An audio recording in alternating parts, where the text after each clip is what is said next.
Nathan ആ book തുറന്നു. Nathan, ഇതെഴുതുമ്പോൾ എനിക്ക് ഒട്ടും പ്രതീക്ഷയില്ല നിന്റെ ശത്രുക്കൾക്ക് മുന്നേ ഇത് നിനക്ക് കിട്ടുമോ എന്ന്. എന്നാലും ഞാൻ വിശ്വസിക്കുന്ന ദൈവം ഇത് നിനക്ക് മുന്നിലെത്തിക്കും. നഥാൻ, നീ അറിയേണ്ട കുറെ കാര്യങ്ങളുണ്ട്. ആദ്യം ഞാൻ നിനക്ക് എൻ്റെ കുടുംബത്തെക്കുറിച്ച് പറഞ്ഞുതരാം. ഏഥൻ, അതാണ് നിന്റെ കുടുംബപ്പേര്. ഇസ്രായേലിൽ നിങ്ങൾ അറിയപ്പെടുന്നതും അങ്ങനെയാണ്. നിന്റെ മതത്തിൽ ഒരു പ്രത്യേക സ്ഥാനം വഹിക്കുന്ന ഏഥൻ കുടുംബത്തിന് ഒരു പ്രത്യേകതയുണ്ട്. നിന്റെ മതം സ്ഥാപിതമായതിൽ പ്രധാന പങ്ക് വഹിച്ചിരിക്കുന്ന കുടുംബമായിരുന്നു ഏഥൻ. അതിനെ തുടർന്ന് നടന്ന യുദ്ധങ്ങൾ നിന്റെ കുടുംബത്തെ ചിതറിച്ചു. കാലങ്ങൾക്ക് ശേഷം യാക്കോബ് ഏഥനാണ് നിങ്ങളുടെ കുടുംബത്തെ ഒരുമിപ്പിച്ചത്. ദൈവത്തിന് ഏറ്റവും പ്രിയരായ നിങ്ങളെ വേട്ടയാടുന്ന ഒരു കൂട്ടരുണ്ട്. ഞങ്ങളവരെ സാത്താന്റെ സന്തതികളെന്നാണ് പറയുന്നത്. കറുത്ത യൂതന്മാർ. ഈ പേര് ഓർമ്മയിൽ വയ്ക്കുക. കറുത്ത യൂതന്മാർ ദൈവത്തിന് പ്രിയപ്പെട്ടവരുടെ രക്തം ബലി കൊടുത്ത് സാത്താനെ പ്രീതിപ്പെടുത്തി ശക്തികൾ കരസ്ഥമാക്കുക എന്നതായിരുന്നു അവരുടെ ലക്ഷ്യം. എന്നാൽ അവർക്കെത്തിപ്പെടാൻ കഴിയാത്ത ഇടം നിങ്ങളായിരുന്നു. കാരണം ഏഥൻ കുടുംബത്തെ ജീവൻ കൊടുത്തും സംരക്ഷിക്കാൻ കൽപ്പിക്കപ്പെട്ടവരുണ്ടായിരുന്നു. അതിലൊരാളാണ് ഞാൻ. ഇനി എന്തുകൊണ്ടാണ് നിന്നെക്കുറിച്ചുള്ള വിവരങ്ങൾ രഹസ്യമാക്കി വെക്കുന്നതെന്ന സത്യം നീ അറിയാൻ പോകുകയാണ്. നഥാൻ, ഏഥൻ കുടുംബത്തിൽ കലർപ്പില്ലാത്ത യഹൂദരക്തത്തിൽ ജനിക്കുന്ന കുട്ടികളെ വിശുദ്ധ രക്തമുള്ളവരെന്ന് എല്ലാവരും വിളിച്ചു പോരുന്നു. അതായത് നിന്റെ കുടുംബത്തിലോ അമ്മയുടെ കുടുംബത്തിലോ മറ്റൊരു നാട്ടിൽ നിന്നോ വിവാഹം കഴിക്കാതെ സമ്പർക്ക രക്തമില്ലാതെയുള്ള മാതാപിതാക്കൾക്ക് ജനിക്കുന്ന കുട്ടിയുടെ രക്തം വിശുദ്ധ രക്തമാണെന്നാണ് ഞങ്ങളുടെ വിശ്വാസം. ആ കുട്ടികളെ ഞങ്ങൾ ദൈവത്തിന്റെ പ്രതിപുരുഷനായി കാണുന്നു. എന്നാൽ വിശുദ്ധ രക്തത്തിൽ ജനിക്കുന്ന കുഞ്ഞുങ്ങൾ കുറവായിരുന്നു. യുദ്ധവും കുടിയേറ്റവും ചില പ്രണയങ്ങളും അതിന് കാരണമായിരുന്നു. എന്നാൽ നിനക്ക് മുന്നേ ഏഥൻ കുടുംബത്തിൽ ഒരാൾ മാത്രമായിരുന്നു വിശുദ്ധ രക്തത്തോടെ ജനിച്ചത്. Emmanuel Eden. അയാൾ അതിസുന്ദരനായിരുന്നു, മിതഭാഷിയായിരുന്നു. യാത്രകൾ ഇഷ്ടപ്പെടുന്ന ഇമ്മാനുവൽ ഏഥൻ തന്റെ ഏഥൻ കുടുംബത്തോട് അവിടുത്തെ ആചാരങ്ങളോട് ഏറെ നീതി പുലർത്തിയിരുന്നു. വിശുദ്ധ രക്തത്തോടെ ജനിച്ചതിനാൽ ഇമ്മാനുവേലിന് ഒരുപാട് നിയന്ത്രണങ്ങളുണ്ടായിരുന്നു. എന്നാൽ യാത്രകൾ ഇഷ്ടപ്പെടുന്ന ഇമ്മാനുവേൽ വേഷം മാറി യാത്ര ചെയ്യുക പതിവായിരുന്നു. ഒരിക്കലും പോകരുതെന്ന് ഇമ്മാനുവേലിനോട് ചട്ടം കെട്ടിയിരുന്ന ഇരുണ്ട ഭൂമിയെന്ന് ഞങ്ങൾ വിളിക്കുന്ന സാത്താന്റെ ആരാധന നടക്കുന്ന ആ മണ്ണ് കാണണമെന്ന് ഇമ്മാനുവേലിന് തോന്നി. രാത്രി തന്നെ ഇമ്മാനുവേൽ വേഷം മാറി അവിടേക്ക് യാത്രയായി. അവിടേക്കുള്ള യാത്രയിലാണ് ഇമ്മാനുവേൽ എസ്തറിനെ കാണുന്നത്. കണ്ട മാത്രയിൽ തന്നെ ഇമ്മാനുവേലിന് എസ്തറിനോട് അനുരാഗം തോന്നി. പിന്നീട് അങ്ങോട്ടുള്ള ഇമ്മാനുവേലിന്റെ യാത്രകളെല്ലാം എസ്തറിനെ കാണുവാനായിരുന്നു. അവൾ പോകുന്നിടമെല്ലാം അവന് പ്രിയപ്പെട്ടതായി തീർന്നു. പക്ഷേ എസ്തർ സാത്താന്റെ സന്തതിയായിരുന്നു. അത് ഇമ്മാനുവേലിന് അറിയില്ലായിരുന്നു. ഇമ്മാനുവേൽ ഒരു ഏഥനാണെന്ന് അവൾക്കും. അവർ പ്രണയത്തിലായി. താൻ ഏഥനാണെന്നും പണക്കാരനാണെന്നും അറിയാതെ തന്നെ എസ്തർ അവനെ സ്നേഹിക്കണമെന്ന് ഇമ്മാനുവേലിന് തോന്നി. താൻ സാത്താനെ ആരാധിക്കുന്നവളാണെന്നറിഞ്ഞാൽ ഇമ്മാനുവേൽ തനിക്ക് നഷ്ടപ്പെടുമെന്ന് അവളും കരുതി. ആ കാര്യങ്ങൾ പറയാതെ അവർ പ്രണയിച്ചു. ഇന്ത്യയിൽ ബ്രിട്ടീഷ് പടയോട്ടം നടക്കുന്ന കാലം. ഇസ്രായേലിൽ നിന്ന് കച്ചവടത്തിന്റെ ആവശ്യവുമായി ഇമ്മാനുവേലിന് ഇന്ത്യയിലേക്ക് വരേണ്ടതായി വന്നു. എസ്തറിനോട് യാത്ര പറഞ്ഞ് ഇമ്മാനുവേൽ കപ്പൽ മാർഗം ഇന്ത്യയിലെത്തി. ഈസ്റ്റ് ഇന്ത്യ കമ്പനി ഇന്ത്യയിൽ നിലയുറപ്പിച്ച കാലം. ചെറിയ ചെറിയ കലാപങ്ങളും ലഹളകളും സമരങ്ങളും നടക്കുന്ന ഇന്ത്യയിൽ ഇമ്മാനുവൽ ഏഥൻ കാലുകുത്തി. ഇന്ന് നിങ്ങളിരിക്കുന്ന ഈ ഏഥൻ തോട്ടം ഇമ്മാനുവൽ വാങ്ങി. ഈ ബംഗ്ലാവ് പണി കഴിപ്പിച്ചു. കോളേജ് നിർമ്മിച്ചു. അനാഥ കുട്ടികൾക്ക് വേണ്ടി അദ്ദേഹം വിസ്ഡം ചാരിറ്റി ഉണ്ടാക്കി. എന്നാലും എസ്തറിനെ പിരിഞ്ഞിരിക്കുക എന്നത് അത്രമാത്രം വേദനയാണെന്ന് ഇമ്മാനുവലിന് മനസ്സിലായി. മാസങ്ങൾക്ക് ശേഷം ഇമ്മാനുവൽ ഇസ്രായേലിലേക്ക് തിരിച്ചു ചെന്നു. എസ്തറിനെ കണ്ട ഇമ്മാനുവൽ അവളെ അറിയിച്ചു, 4 നാൾ മാത്രമേ ഞാൻ ഇസ്രായേലിൽ ഉണ്ടാകുകയുള്ളൂ. ഇന്ത്യയിലേക്ക് തിരിച്ചു പോകുകയാണെന്ന്. കൂടെ വരുന്നുവെന്ന ചോദ്യത്തിന് അധികം ചിന്തിക്കാതെ തന്നെ എസ്തർ സമ്മതം മൂളി. അത് അങ്ങനെയാണല്ലോ. ദൂരെയാകുമ്പോഴാണ് പ്രണയത്തിന്റെ ആഴമറിയുന്നത്. എസ്തർ അവനൊപ്പം ഇന്ത്യയിലേക്ക് വന്നു. ഇന്ത്യയിലെത്തിയ എസ്തറിന് മുന്നിൽ ഇമ്മാനുവൽ നീട്ടിയത് ഏഥൻ ഗാർഡനായിരുന്നു. സ്വാഭാവികമായി ഏഥൻ എന്ന പേര് അവളിൽ സംശയമുളവാക്കി. എങ്കിലും അവൾ ചോദിച്ചില്ല. പ്രണയം എപ്പോഴോ അവളിൽ മാറ്റമുണ്ടാക്കി തുടങ്ങിയിരുന്നു. ഇമ്മാനുവൽ ഇല്ലാത്ത ഒരു ദിവസം ബംഗ്ലാവിലെ ഓഫീസ് മുറിയിൽ ചെന്ന് എസ്തർ കച്ചവടവുമായി ബന്ധമുള്ള കടലാസുകൾ അവൾ പരിശോധിച്ചു. അതിൽ നിന്നവൾക്ക് മനസ്സിലായി ഇമ്മാനുവൽ ഒരു ഏഥനാണെന്ന്. തന്റെ ശത്രു. എസ്തേർ ചിന്തയിലാണ്ടു. ഏതൻ രക്തം ബലി കൊടുത്താൽ സാത്താൻ പ്രീതിപ്പെടും, തനിക്ക് ശക്തി ലഭിക്കും. പക്ഷേ ഇമ്മാനുവൽ? എസ്തേർ ഉറക്കമില്ലാതെ കിടന്നു. പതിയെ ഇമ്മാനുവൽ ഇല്ലാത്ത ദിവസങ്ങളിൽ അവൾ സാത്താൻ സേവ തുടങ്ങി. തന്റെ പ്രാർത്ഥന മുറിയിൽ കയറരുതെന്ന് അവൾ ഇമ്മാനുവലിനോട് പറഞ്ഞു. അവളോടുള്ള അതിയായ ഇഷ്ടം കൊണ്ട് അവൻ അതനുസരിച്ചു. ഇമ്മാനുവൽ ഉറങ്ങിക്കിടക്കുന്ന രാത്രികളിൽ അവൾ ആ റൂമിൽ ചെന്ന് പ്രാർത്ഥന തുടങ്ങി. കൂടാതെ അവിടെയുള്ളവരെയും കോളേജിലെ വിദ്യാർത്ഥികളെയും ഇമ്മാനുവൽ അറിയാതെ അവൾ സാത്താൻ സേവയുടെ അടിമകളാക്കി മാറ്റി. ഇമ്മാനുവൽ കച്ചവട ആവശ്യങ്ങൾക്കായി വലിയ യാത്രകൾ നടത്തുന്ന ദിവസങ്ങളിൽ അവൾ സാത്താൻ പ്രീതിക്ക് ബലി കൊടുക്കുന്നത് പതിവായി. എന്നാൽ ഇമ്മാനുവൽ വരുന്ന ദിവസങ്ങളിൽ അവൾ ഇമ്മാനുവലിന്റെ എസ്തർ മാത്രമായി. ക്രൂരയായിരുന്നെങ്കിലും ഇമ്മാനുവലിനോടുള്ള സ്നേഹം കൊണ്ട് എസ്തേറിന്റെ പ്രാർത്ഥന ഒരു കുഞ്ഞിനു വേണ്ടിയായിരുന്നു. ഒരിക്കൽ ഇമ്മാനുവലിന് കൊൽക്കത്തയിലേക്ക് പോകേണ്ടി വന്നു. ദൈവമാണോ സാത്താനാണോ അവളുടെ പ്രാർത്ഥന കേട്ടതെന്നറിയില്ല. എസ്തേർ ഗർഭിണിയായിരുന്നു. അതറിയാൻ അവളും വൈകിപ്പോയി. നന്ദി സൂചകമായി ഒരു ജൂത പെൺകുട്ടിയെ ബലി നൽകാമെന്ന് എസ്തേർ തീരുമാനിച്ചു. കനത്ത മൂടൽമഞ്ഞിറങ്ങിയ ആ രാത്രിയിൽ ബംഗ്ലാവിൽ സാത്താന്റെ സന്തതികളെല്ലാം ചേർന്ന് പ്രാർത്ഥനയിലായിരുന്നു. മുന്നിലെ ബലിപീഠത്തിൽ ഒരു പെൺകുട്ടിയെ കിടത്തിയിരുന്നു. എസ്തേറിനെ മുൻകൂട്ടി അറിയിക്കാതെ അന്ന് ഇമ്മാനുവൽ ബംഗ്ലാവിലെത്തി. അകത്തെ ശബ്ദം കേട്ട് എസ്തേറിന്റെ പ്രാർത്ഥന മുറിയുടെ വാതിൽ പാതി തുറന്ന് ഇമ്മാനുവൽ നോക്കി. വലിയ വാള് പിടിച്ച് ബലിയർപ്പിക്കുവാൻ നിൽക്കുന്ന എസ്തേറിനെയാണ് അവൻ കണ്ടത്. എസ്തേർ! ഇമ്മാനുവൽ വിളിച്ചു. ദേഷ്യത്തോടെ അവൾ അവനെ നോക്കി. അവളുടെ കണ്ണിൽ എരിയുന്ന പക അവൻ കണ്ടു. പ്രാർത്ഥനയുടെ മൂർധന്യാവസ്ഥയിലെത്തിയ എസ്തേർ വാൾ ബലിപീഠത്തിലെ കുട്ടിക്ക് നേരെ വീശിയതും അവൻ ആ വാൾ കടന്നുപിടിച്ചു. എസ്തേർ അലറി. തന്റെ ബലി മുടക്കിയ ഇമ്മാനുവലിനോട് അവൾക്ക് ശത്രുത തോന്നി. അവൾ വാൾ അവന് നേരെ ഓങ്ങിയതും ഇമ്മാനുവൽ ഒഴിഞ്ഞുമാറി. കൂടെയുള്ളവർ അവനെ ഉപദ്രവിക്കുവാൻ തുടങ്ങി. അവരെയെല്ലാം ഇമ്മാനുവൽ തട്ടിമാറ്റി. ഇമ്മാനുവേലിന്റെ ലക്ഷ്യം എസ്തേറിന്റെ കൈകൊണ്ട് ആ കുട്ടിയെ കൊല്ലരുതെന്നായിരുന്നു. അവൾ ആ പാപം ചെയ്യരുതെന്ന്. എല്ലാവരെയും തട്ടിമാറ്റി ഇമ്മാനുവൽ എസ്തേറിനെ തടഞ്ഞു. എന്റെ നേരം പോകുന്നു ഇമ്മാനുവൽ! അവൾ അലറി. അവളെ എനിക്ക് ബലി കൊടുക്കാനായില്ലെങ്കിൽ ഏതനായ നിന്റെ വിശുദ്ധ രക്തം ഞാനിവിടെ ഒഴുക്കും. നീ ഏതനാണ്. ഞാൻ സാത്താനെ സേവിക്കുന്നവളും. നീ എന്റെ ശത്രുവാണ് ഏതൻ. അവൾ അവന് നേരെ വാളോങ്ങിയതും ഇമ്മാനുവൽ അടുത്തിരുന്ന കത്തിയെടുത്ത് അവളുടെ വയറ്റിലേക്ക് കുത്തിയിറക്കിയതും ഒരുമിച്ചായിരുന്നു. എസ്തേർ നിലത്തേക്ക് വീണു. എസ്തേർ! ഇമ്മാനുവൽ അവളെ കെട്ടിപ്പിടിച്ചു. തന്റെ കൈകൊണ്ട് എസ്തേറിനെ വേദനിപ്പിക്കേണ്ടി വന്നെന്നാലോചിച്ച് അവൻ കരഞ്ഞു. നിന്നെ ഞാൻ വിടില്ല ഇമ്മാനുവൽ. എന്റെ രക്തത്തിന് പകരം ചോദിക്കാൻ അവർ വരും.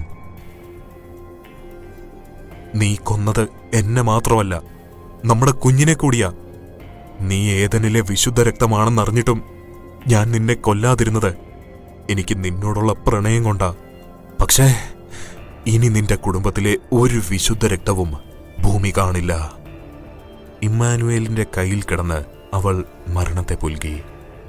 എസ്തേറിന്റെ മരണം ഇരുണ്ട ഭൂമിയിൽ ചലനമുണ്ടാക്കി. ഇരുണ്ട ഭൂമിയുടെ രാജകുമാരിയുടെ മരണത്തിന് പകരം വീട്ടാൻ അവർ ഇപ്പോഴും കാത്തിരിക്കുന്നു. അവരുടെ പകയായിരുന്നു നിന്റെ മാതാപിതാക്കളുടെ മരണം. ഡാനിയൽ എനിക്ക് യജമാനൻ മാത്രമായിരുന്നില്ല, സുഹൃത്തും സഹോദരനുമായിരുന്നു. റേച്ചൽ എനിക്ക് സഹോദരിയുമായിരുന്നു. ഇമ്മാനുവലിന് ശേഷം ഏതൻ കുടുംബത്തിൽ ജനിച്ച വിശുദ്ധ രക്തം നീയായിരുന്നു. നിന്നെ പ്രസവിച്ച ഉടൻ ഡാനിയൽ നിന്നെ എന്റെ കയ്യിലേൽപ്പിച്ചു. നിന്നെ കൊല്ലാനായി വന്നവർ നിന്നെ കിട്ടാത്ത കലിയിൽ നിന്റെ മാതാപിതാക്കളെ കൊന്നുകളഞ്ഞു. നിന്നെ ഞാൻ ഇന്ത്യയിലേക്ക് കൊണ്ടുവന്നു. ആരുടെയും കണ്ണിൽ പെടാതിരിക്കാൻ നിന്നെ ഗബ്രിയേൽ അച്ഛന്റെ ഓർഫനേജിലാക്കി. നിന്റെ ജീവന് വേണ്ടി സ്വന്തം ജീവൻ ബലി കൊടുക്കേണ്ടി വന്ന നിന്റെ മാതാപിതാക്കൾക്ക് വേണ്ടി നിന്നെ ആരും അറിയാതെ വളർത്തി പഠിപ്പിച്ചു. ഇപ്പോ നീ എല്ലാം അറിയേണ്ട സമയമായിരിക്കുന്നു. അവർ നിന്നെയും തേടി വരുന്ന താൻ വരാമെന്നല്ല, നീ ഏതനാണെന്ന് അറിയുന്ന നേരം അവരെത്തും. അവരിൽ എസ്തേറിന് നിന്നെ ബലി നൽകാൻ, അവരിൽ നിന്ന് നിന്നെ രക്ഷിക്കാനാണ് നിന്റെ കാര്യങ്ങളെല്ലാം രഹസ്യമാക്കി വെച്ചിരിക്കുന്നത്. എസ്തേറിനെ ആരാധിക്കുന്നവരെല്ലാം നിന്റെ ശത്രുക്കളാണ്. ഈ മണ്ണിൽ ഇപ്പോഴും അവളുടെ അനുയായികളുണ്ട്. അവരിൽ നിന്നും നിന്നെ രക്ഷിക്കാൻ ഒരാൾ സമയമാകുമ്പോൾ നിന്റെ അടുത്തെത്തും. അയാളെ മാത്രം നീ വിശ്വസിക്കുക, അയാളെ മാത്രം. നഥാൻ ആ ബുക്ക് അടച്ചുവെച്ചു. കണ്ണുകൾ അടച്ചു കിടന്നു. കാതറിൻ അവന്റെ കൺകോണിലുള്ള കണ്ണുനീർ തുടച്ച് അവന്റെ നെഞ്ചിൽ കിടന്നു. നഥാൻ അവളുടെ മുടിയിൽ തലോടി. കാതറിൻ, അവൻ വിളിച്ചു. അവൾ മുഖമുയർത്തി അവനെ നോക്കി. എൻ്റെ ശത്രുക്കൾ ശക്തരാണ്. നിനക്ക് പേടിയുണ്ടോ എൻ്റെ ഒപ്പം നിൽക്കാൻ? പേടിയുണ്ടെങ്കിൽ നിനക്ക് എവിടെ പോകണമോ ഞാൻ ആക്കിത്തരാം. അവൾ ഇല്ലെന്ന് തലയാട്ടി. എൻ്റെ മരണം വരെ ഞാൻ വിട്ടുപോകില്ലെന്ന് അവൾ അവൻ്റെ കയ്യിൽ കൈവച്ച് സത്യം ചെയ്തു കൊടുത്തു. എന്തു വന്നാലും നിനക്ക് വേണ്ടി ഞാൻ നേരിടും കാതറിൻ. അവൻ മനസ്സിലുറപ്പിച്ചു. എൻ്റെ ജീവൻ കൊടുത്തായാലും ഞാൻ നിങ്ങളെ രക്ഷിക്കും നഥാൻ. അവൾ കണ്ണുകൾ അടച്ച് അവൻ്റെ നെഞ്ചിൽ കിടന്നു. അന്നുറക്കം നഷ്ടപ്പെട്ടത് നഥാന് മാത്രമായിരുന്നില്ല. എലീന ലൈബ്രറിയിലെ എല്ലാ ബുക്കുകളും വലിച്ചിട്ട് തിരയുകയായിരുന്നു. ഒരു ഭ്രാന്തിയെപ്പോലെ. എവിടെയോ ഞാൻ ആ മോതിരം കണ്ടിട്ടുണ്ട്. അവൾ ഓരോ ബുക്കുകളും മറിച്ചു നോക്കി. എവിടെയോ അത് ഞാൻ കണ്ടത്, ഞാൻ ഓർമ്മയിൽ വരുന്നില്ലല്ലോ. അവൾ മുന്നിലിരിക്കുന്ന ബുക്കുകൾ തട്ടിത്തെറിപ്പിച്ചു. കാതറിൻ, നിനക്കെന്തോ രഹസ്യമുണ്ട്. അത് ഞാൻ അറിയുന്ന നിമിഷം നിന്റെ ജീവൻ ഞാൻ എടുക്കും. അധികകാലം നിനക്ക് നിന്റെ രഹസ്യം ഒളിപ്പിച്ച് വെക്കാനാകില്ല. അവൾ അടുത്ത ബുക്കെടുത്ത് തുറന്നതും അതിൽ കാതറിന്റെ മോതിരത്തിന്റെ ചിത്രം കണ്ടു. അതിനെക്കുറിച്ചുള്ള കുറിപ്പ് വായിക്കാൻ നോക്കിയതും ആ ബുക്കിന് തീ പിടിച്ചു. അവൾ അത് നിലത്തേക്കിട്ടു. ഞൊടിയിടയിൽ ആ ബുക്ക് ചാരമായി മാറി. എന്റെ രഹസ്യങ്ങൾ അറിയാൻ നീ ഇനിയും കാത്തിരിക്കണം എലീന. കാതറിന്റെ മുഖത്ത് ഒരു ചിരി വിടർന്നു. അവൾ നഥാനെ ഒന്നുകൂടെ മുറുക്കെ പിടിച്ചു. നഥാൻ കണ്ണു തുറന്നു നോക്കുമ്പോൾ കാതറിൻ അവനെ കെട്ടിപ്പിടിച്ചുറക്കമായിരുന്നു. അവൻ മെല്ലെ ചിരിച്ചു. കാതറിൻ, അവൻ അവളുടെ മുഖത്ത് പതിയെ തട്ടി വിളിച്ചു. കാതറിൻ കണ്ണു തുറന്നെഴുന്നേറ്റിരുന്നു. പിന്നെ അവൾ ചുമരിൽ ചാരിയിരുന്ന് കണ്ണുകൾ അടച്ചു. കാതറിന് ഉറക്കം മതിയായില്ലെന്ന് നഥാന് മനസ്സിലായി. നഥാൻ അവളെ കട്ടിലിൽ കിടത്തി പുതച്ചു കൊടുത്തു. അവൾ കണ്ണു തുറന്ന് നഥാനെ നോക്കി അവളുടെ അടുത്ത് കിടക്കാൻ പറഞ്ഞു. നഥാൻ കാതറിന്റെ അടുത്ത് കിടന്ന് അവളുടെ മുഖത്തേക്ക് വീണ് കിടക്കുന്ന മുടിയിഴകളെ ഒതുക്കി വെച്ചു. കാതറിൻ, അവൾ വിളികേട്ടു. എനിക്ക് കുറച്ച് സംശയങ്ങളുണ്ട്, നിന്നോട് ചോദിക്കട്ടെ? അവൾ കണ്ണുകൾ അടച്ചുകൊണ്ട് തന്നെ മൂളി. ഇമ്മാനുവലാണോ തെറ്റ് ചെയ്തത് അതോ എസ്തേറോ? ചോദ്യം കേട്ടപ്പോൾ അവൾ കണ്ണുകൾ തുറന്നവനെ നോക്കി. അവൾ താൻ വരച്ച എസ്തേറിന്റെ ചിത്രം ചൂണ്ടിക്കാണിച്ചു. എസ്തേറോ? അവൾ മേശമേലിരുന്ന ബുക്കെടുത്തു, പേനയും. സാത്താനെ ആരാധിക്കുക എന്നത് തന്നെ തെറ്റാണ്. അത് ചെയ്യുന്ന ഇവളെ മറ്റൊന്നും കൊണ്ട് ന്യായീകരിക്കാൻ കഴിയില്ല. കാതറിൻ എഴുതിക്കൊടുത്തു. അത് വായിച്ച് നഥാൻ അവളുടെ കവിളിൽ തട്ടിച്ചിരിച്ചു. അപ്പോ എലീന സാത്താനെ സേവിക്കുന്നുണ്ടാകുമോ? അവൻ ചോദിച്ചു. കാതറിൻ എന്തോ എഴുതി അവന് കൊടുത്തു. ഈയിടെയായി എലീനെക്കുറിച്ചാണ് ചിന്ത മുഴുവനും. നഥാൻ അത് വായിച്ച് അവളെ നോക്കി. പരിഭവത്തോടിരിക്കുന്ന കാതറിന്റെ ചെവിക്ക് പിടിച്ചു നഥാൻ. എന്റെ മനസ്സിൽ നീ മാത്രമേ ഉള്ളൂ, അവൻ പറഞ്ഞു. അവൾ പേപ്പർ വാങ്ങി. അവൾക്ക് എസ്തേറിന്റെ ഈ കഥ അറിയില്ലായിരിക്കും. അതാകും അവൾ എസ്തേറിനെ ആരാധിക്കുന്നത്. അവൾ എഴുതി കൊടുത്തു. മേ ബി, പക്ഷേ എനിക്ക് അവളെ അത്ര വിശ്വാസം പോരാ, നഥാൻ പറഞ്ഞു. പിന്നെ ഇതിൽ പറഞ്ഞല്ലോ ആരോ രക്ഷിക്കാൻ വരുമെന്ന്. അതാരാകും? കാതറിൻ കൈ ഉയർത്തി അറിയില്ല എന്ന് കാണിച്ചു. എന്നാലേ കുശുമ്പി കിടക്ക്, ഞാനൊന്ന് ടോയ്ലറ്റിൽ പോയി വരാം. നഥാൻ എഴുന്നേറ്റ് പോയി. കാതറിൻ കിടന്നു. എലീന സാത്താന്റെ സന്തതിയാണെന്ന് നീ അറിഞ്ഞാൽ നീ നഥാനാണെന്ന് പെട്ടെന്ന് തന്നെ അവൾക്ക് മനസ്സിലാകും. നീ അറിയാതെ, നിന്നെ അറിയാതെ എനിക്ക് നിന്റെ ശത്രുക്കളെ ഇല്ലാതാക്കണം നഥാൻ. ജോഷുവ, എലീന ഫോൺ ചെവിയോട് ചേർത്ത് പിടിച്ചു. ഞാൻ പറഞ്ഞിട്ടില്ലേ എലീന എന്നെ എപ്പോഴും വിളിക്കരുതെന്ന്? നീ എന്റെ പ്രാർത്ഥനയ്ക്ക് ഭംഗം വരുത്തിയിരിക്കുന്നു. ജോഷുവ, ഞാൻ ദിവസങ്ങൾ എത്രയായി എന്നറിയാമോ പ്രാർത്ഥിച്ചിട്ട്? എന്റെ തലയ്ക്കകത്ത് പ്രാണി പോയ പോലെ ഞാനൊരു അസ്വസ്ഥത അനുഭവിക്കുകയാണ്. എന്തുപറ്റി എലീന? ജോഷുവ, ഞാൻ പറഞ്ഞില്ലേ, ആ പെൺകുട്ടി കാതറിൻ, അവളുടെ വിരലിലൊരു മോതിരമുണ്ട്. ആ മോതിരം ഇതിനു മുൻപ് ഞാൻ എവിടെയോ കണ്ടിട്ടുണ്ടായിരുന്നു. അതന്വേഷിച്ച് കോളേജ് ലൈബ്രറിയിലെ മുഴുവൻ ബുക്ക് തിരഞ്ഞു കണ്ടെത്തി. പക്ഷെ വായിക്കുന്നതിന് മുൻപേ ആ ബുക്ക് കത്തിയെരിഞ്ഞു ജോഷുവ. എന്ത്? അതെ, ആ മോതിരത്തെക്കുറിച്ച് ഞാൻ അറിയരുതെന്ന പോലെ. അവളിൽ എന്തൊക്കെയോ നിഗൂഢതകളുണ്ട് ജോഷുവ. താങ്കൾക്ക് അത്തരം വല്ല മോതിരത്തെക്കുറിച്ച് അറിവുണ്ടോ? മോതിരം? ജോഷുവ ഒന്ന് ആലോചിച്ചു. ഏതൻ കുടുംബത്തിന്റെ പ്രധാന കാവൽക്കാരായിരുന്നവർക്ക് പാരമ്പര്യമായി കൈമാറി വന്നിരുന്ന ഒരു മോതിരമുണ്ട്. 1000 പൗർണമികൾ പൂജ ചെയ്ത് ശക്തി ആവാഹിച്ച മോതിരം. നമ്മുടെ ജീവൻ എടുക്കാൻ കഴിവുണ്ടതിന്. പക്ഷേ അതെങ്ങനെ കാതറിന്റെ കയ്യിൽ? നഥാനാണെങ്കിൽ ഏതനുമല്ല. ആ മോതിരം ധരിക്കുന്നവർക്ക് ശാരീരികമായി എന്തെങ്കിലും കുറവുണ്ടാകും. കാഴ്ച കുറയുകയോ കാലിന് മുടന്നുണ്ടാവുകയോ അങ്ങനെ മറ്റും, ജോഷുവ പറഞ്ഞു. ജോഷ, കാതറിൻ ഊമയാണ്, എലീന പറഞ്ഞു. നേരാണോ നീ പറഞ്ഞത്? അതെ ജോഷുവ, കാതറിൻ സംസാരിക്കില്ല. അങ്ങനെയെങ്കിൽ അവൾക്ക് ഏതനുമായി എന്തോ ബന്ധമുണ്ട്. ഏതൻ അവിടേക്ക് എത്തുന്നതിന് മുൻപ് അവൾ വന്നതാകും അവന് സംരക്ഷണം നൽകാൻ. അല്ലെങ്കിൽ നഥാൻ ഏതനായിരിക്കും, ജോഷുവ പറഞ്ഞു. അങ്ങനെയെങ്കിൽ എലീന, നമ്മുടെ കാത്തിരിപ്പിന് വിരാമമായിരിക്കുന്നു. ഇല്ല ജോഷുവ, നഥാൻ ഏതനല്ല. ആണെങ്കിൽ അവൻ എസ്തേർ ആരാണെന്ന് ചോദിക്കില്ലായിരുന്നു. എസ്തേറിനെ അറിയാത്ത ഏതനുണ്ടാകുമോ? എങ്കിൽ അവൻ വരുന്നതിന് മുൻപ് അവന് സംരക്ഷണം നൽകാൻ അവൾ വന്നതായിരിക്കും. എന്നാൽ അവളെ ആദ്യം ഇല്ലാതാക്കണം. അവളുണ്ടെങ്കിൽ അവനെ ബലി കൊടുക്കുക എന്നത് അസാധ്യമാണ് എലീന. നാളെ തന്നെ നമ്മുടെ ആൾക്കാർ അവിടെ എത്തും. ഇനി അവൾ ഏതന്റെ സംരക്ഷക അല്ലെങ്കിലും ഒരു പരീക്ഷണത്തിന് മുതിരാതെ അവളെ ഇല്ലാതാക്കുക. ശരി ജോഷുവ. എലീന സന്തോഷത്തോടെ ഫോൺ കട്ട് ചെയ്തു. ഇതിങ്ങനെയല്ല വരയ്ക്കുന്നത് കാതറിൻ. കാതറിൻ വരയ്ക്കുമ്പോൾ പെൻസിലെടുത്ത് നഥാൻ അതിനിടയിൽ വരച്ചു കൊടുത്തു. ചിത്രത്തിൽ കുത്തി വരച്ച് തെറ്റിയപ്പോൾ അവൾ നഥാനെ നോക്കി. അത് പിന്നെ ഇത് മായ്ച്ചു കളഞ്ഞാൽ പോവല്ലോ. അവൻ അവളെ നോക്കി ചിരിച്ചു. നീ ഇങ്ങനെ നോക്കല്ലേ, ദേഷ്യത്തോടെ നോക്കുന്ന കാതറിനോട് അവൻ പറഞ്ഞു. നോക്കല്ലടി. അവൻ കാതറിന്റെ ഇടുപ്പിൽ ഇക്കിളിയിട്ടുകൊണ്ട് പറഞ്ഞു. കാതറിൻ നിർത്താതെ ചിരിച്ചു. അവളെ അടുപ്പിച്ചു പിടിച്ചു. കാതറിന്റെ മുഖത്ത് ചിരി പതിയെ മാഞ്ഞു. നഥാൻ അവളുടെ മുഖത്ത് തൊട്ടതും അവൾ കണ്ണുകൾ അടച്ചു. നഥാൻ മെല്ലെ അവളുടെ മുഖത്തൂടി വിരലോടിച്ച് കണ്ണുകൾ ഇറുക്കി അടച്ചു. കാതറിൻ നഥാന്റെ ടീഷർട്ടിൽ മുറുക്കെ പിടിച്ചു. നഥാൻ അവളുടെ മുടിയിഴകൾക്കിടയിലൂടെ വിരലോടിച്ചു. കാതറിൻ ഒന്ന് കുറുകി. നഥാൻ അവളുടെ മുഖത്തേക്ക് മുഖമടുപ്പിച്ചു. സർ. പെട്ടെന്ന് എലീന അവിടേക്ക് കയറി വന്നു. നഥാൻ കാതറിനെ വിട്ടുമാറി. സോറി, എലീന പറഞ്ഞു. It's okay. എന്താ എലീന, എന്തെങ്കിലും ആവശ്യമുണ്ടോ? സർ, കോളേജിൽ കുറച്ച് സ്റ്റാഫുകളുടെ ഇന്റർവ്യൂ നടന്നിരുന്നു. അവരിന്നെത്തും, അവൾ പറഞ്ഞു. ഇന്റർവ്യൂ ഞാൻ വരുന്നതിന് മുൻപ് നടത്തിയതല്ലേ. ക്വാളിഫിക്കേഷൻ ഉള്ളവരാണെങ്കിൽ പ്രശ്നമില്ല. എല്ലാവരുടെയും ബയോഡേറ്റ എന്നെ ഏൽപ്പിച്ചാൽ മതി. ഓക്കെ സാർ, എലീന പറഞ്ഞു. എലീന പോകുന്നതിനിടയിൽ കാതറിനെ തിരിഞ്ഞു നോക്കി. എലീന പോയപ്പോൾ നഥാൻ കാതറിനെ നിരാശയോടെ നോക്കി. അത് കണ്ട് കാതറിൻ വായ പൊത്തി ചിരിച്ചു. പൊടി, അവൻ പറഞ്ഞു. വൈകിട്ട് കാതറിൻ ഗാർഡനിൽ നടക്കുമ്പോഴാണ് ഒരു കാർ മുറ്റത്ത് വന്ന് നിന്നത്. കാതറിൻ പെട്ടെന്ന് തന്റെ വിരലുകളിലേക്ക് നോക്കി.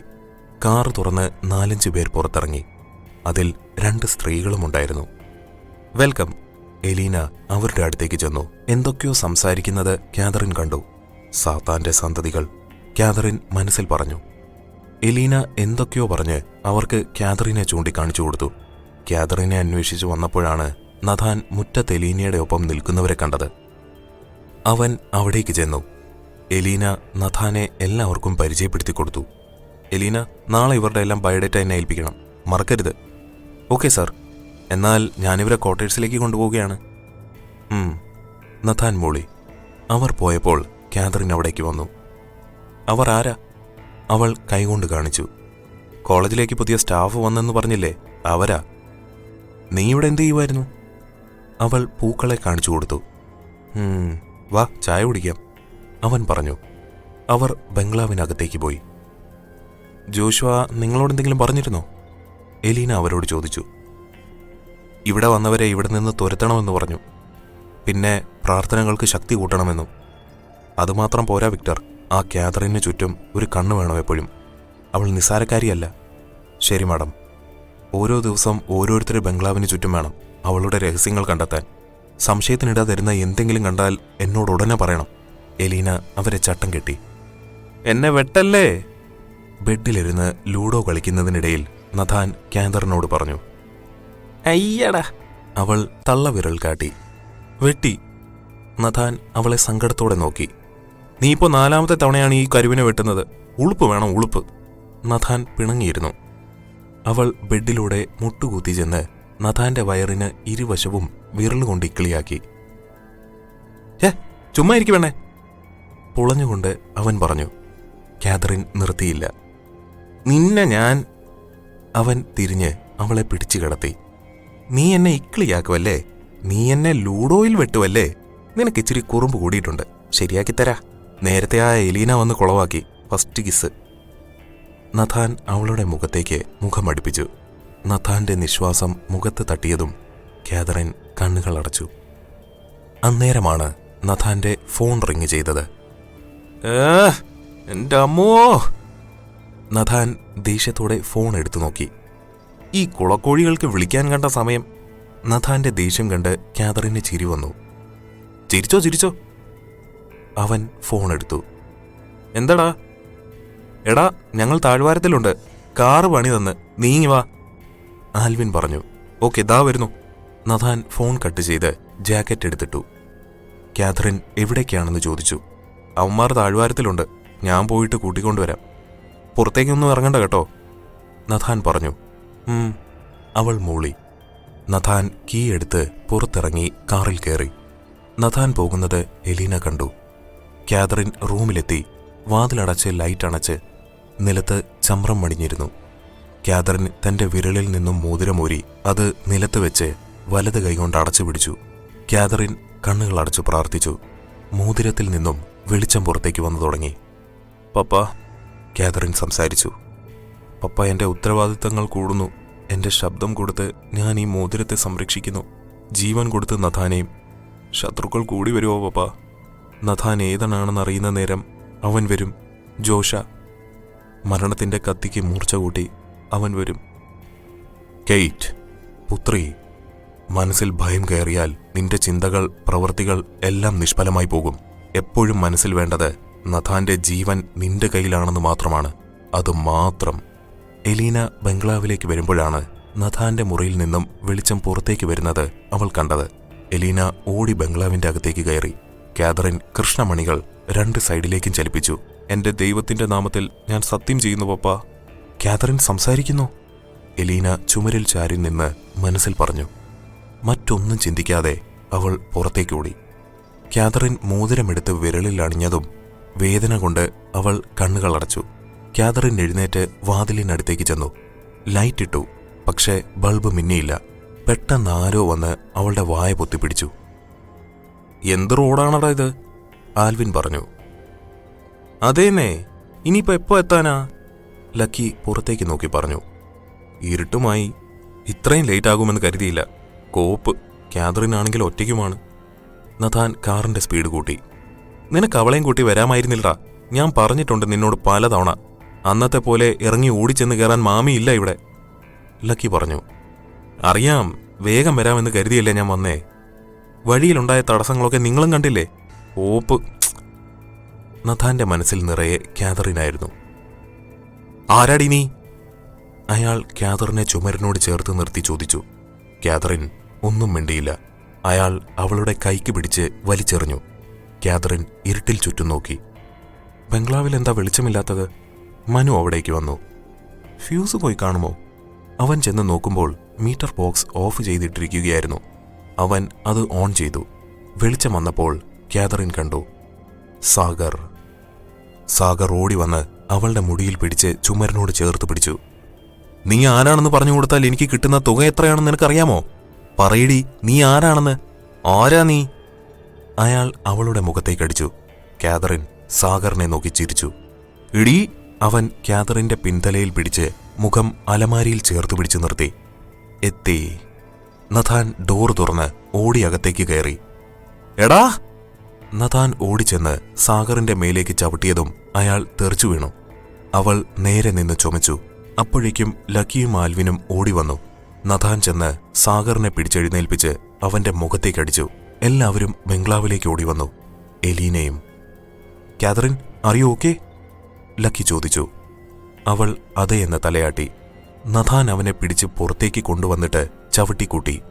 നീ എന്റെ പെണ്ണിനെ തൊടും അല്ലടാ നഥാ! ലക്കിയും ആൽവിനും അവനെ പിടിച്ചു മാറ്റി. നാളെ ഇവനെ ഇവിടെ കാണരുത്, നഥാൻ എല്ലാവരെയും നോക്കി പറഞ്ഞു. ആരൊക്കെയോ വന്ന് സാഗറിനെ പിടിച്ചെഴുന്നേൽപ്പിച്ചു. കാതറിൻ തന്റെ മോതിര വിരൽ സാഗറിന് നേരെ നീട്ടിപ്പിടിച്ചു. നഥാൻ കാതറിനെ തിരിഞ്ഞു നോക്കി. അവൾ അവനെ നോക്കി ചിരിച്ചു. നഥാൻ അവളെ കെട്ടിപ്പിടിച്ചു. നിനക്ക് കുഴപ്പമില്ലല്ലോ? അവൾ ഇല്ലെന്ന് തലയാട്ടി. എലീനയ്ക്ക് തന്റെ ആവശ്യം നടക്കാത്തതിൽ അരിശം തോന്നി. ഒപ്പം എല്ലാവരും കാണുകെ നഥാൻ കാതറിനെ കെട്ടിപ്പിടിച്ചത് അവൾക്ക് ഒട്ടും ഇഷ്ടപ്പെട്ടില്ല. കാതറിൻ എലീനെ നോക്കി ചിരിച്ചു. നീ എന്ത് മണ്ടത്തരമാണ് കാണിച്ച സാഗർ? വെളിച്ചം വന്ന ഉടൻ നിനക്കവിടുന്ന് പോകാമായിരുന്നില്ലേ? എലീന സാഗറിനോട് ദേഷ്യപ്പെട്ടു. മാഡം പറഞ്ഞതുപോലെയൊന്നുമല്ല. അവൾക്ക് ഒരു ശക്തിയുമില്ല, സാഗർ ചുമച്ചുകൊണ്ട് പറഞ്ഞു. ഉണ്ടായിരുന്നെങ്കിൽ അവൾ അത് എനിക്ക് നേരെ. അവൻ നിർത്താതെ ചുമച്ചുകൊണ്ടിരുന്നു. Are you okay? എലീന ചോദിച്ചു. ഐ എം ഓക്കെ, അവൻ ചുമച്ചുകൊണ്ട് പറഞ്ഞു. എന്താ സാഗർ? എലീന അവരെ നോക്കി. സാഗർ ചോര ഛർദ്ദിച്ചു.